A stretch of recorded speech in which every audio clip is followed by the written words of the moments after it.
you have to manually call if the hand won.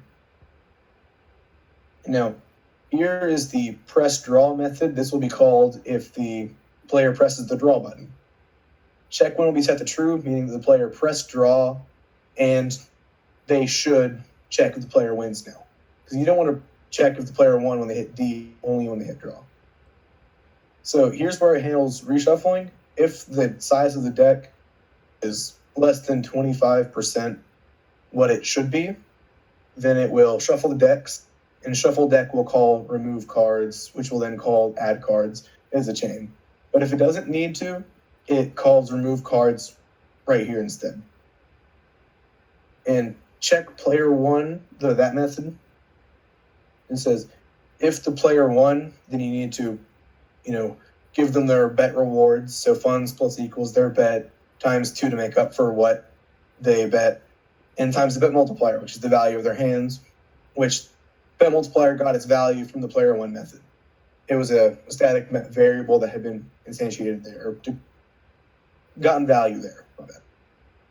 And if bet multiplier is greater than 4, it means they got a significantly big win, then it would call the big win animation and dazzle them with animation across the screen.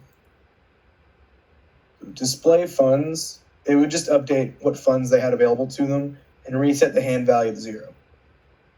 Then after that, regardless of if they won or not, the bet needs to be set to 0, and the display bet needed to be updated too. Here's the cover stuff method where the magic happens. And like I said, if cover draw, meaning we need to cover draw, it will add the deal in the betting options and remove draw so you can't use it. And if cover draw is false, it will add the draw button and remove the deal and betting options so you can't use those instead. And both these switch it back and forth, so every time it calls, or it is called, it knows which one to do. And now into our first of 2 custom classes, WinCon. These booleans are just to save which type of hand the player had. And the hand value has a numerical value associated with it. So the roll flush is 10, straight flush is 9, all the way down to high card is 1. That will be used for determining if they had a significantly big hand for a big win, and the bet multiplier for their rewards. The array ranks will hold just what values of card they had. So in this we used ace is 14 and the king is 13, so on and so on. And then rank frequency is large enough to hold every card rank, except whenever we hit it from our hand, we will increase 1. So if they were to have 2 aces, the 14th index would have the number 2. And that's for, an easy way to tell if they had a pair or not. The present suits is just an easy way to tell what suits are in the hand. And because the only time suits are important is if every card in the hand is that suit, we can just check if that only has 1 suit in it at a time. Now this is the same array that will be passed down that is the player's hand. And that's just a constructor that sets it equal to it. So we all know we're pointing at the same thing. Now, to check WinCon, we assign the values of, ranks, rank frequency, present suits. We'll just go through it, and it will say, the value equals the hand's value. And if it doesn't equal 0, because a 0 is what I use to denote a joker, and a joker doesn't have a suit assigned with it. So if it's not a joker, it has a suit, so we put it in present suits. And here we handle if aces are in it, because aces are counted as 1 and 14, but it should be 14 and then 27, so we just add 13 to it. Otherwise, we put its straight value in there. And then we increase its position and rank frequency. Then we sort the ranks so it's easier to look at.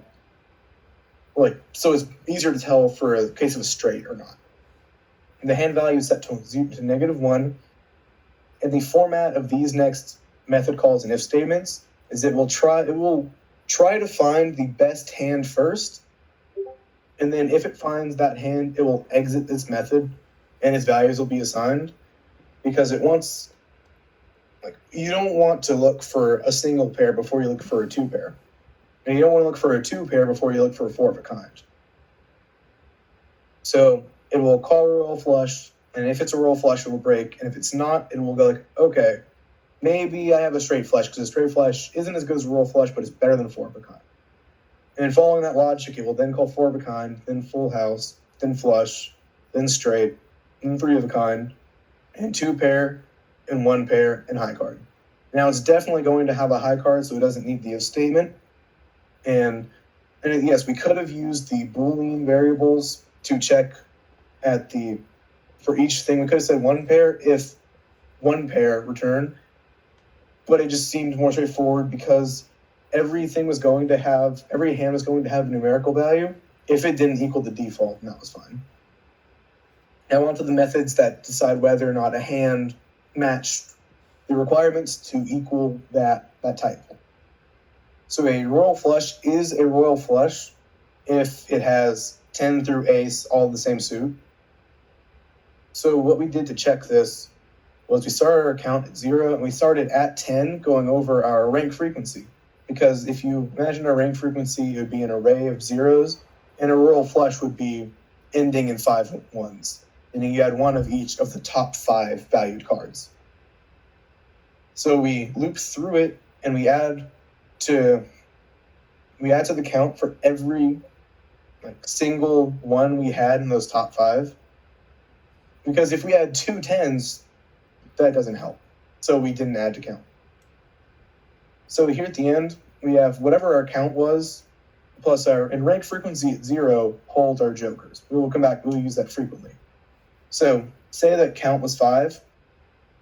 Well, that means you had all the top cards. If count was 4, meaning you were missing one, and rank frequency at 0 was 1, you had 4 of the 5 and a joker. So that joker could become what was missing, and you have it. Same with if count were 3 and you had 2 jokers. And it ends with, just make sure that you only have one suit in the hand.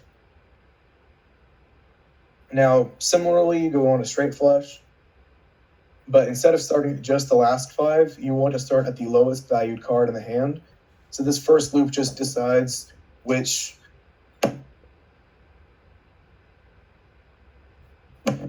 you just start at the lowest value card in the hand and look forward from there.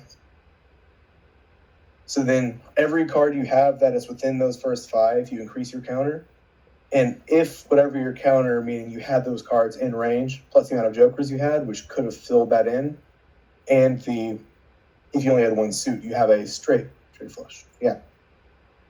Now moving on to the 4 of a kind, 4 of a kind was fairly straightforward because you'd have to have 4 of one card, or 3 of that card and a joker, or 2 of that card and 2 jokers. So we basically run through the rank frequency list and figure out what card has the highest frequency. And if whatever having the highest frequency and the number of jokers we have is greater than or equal to 4, then we have at least a 4 of a kind. And then full house. This one was neat because the type of hand has to use every card in the hand.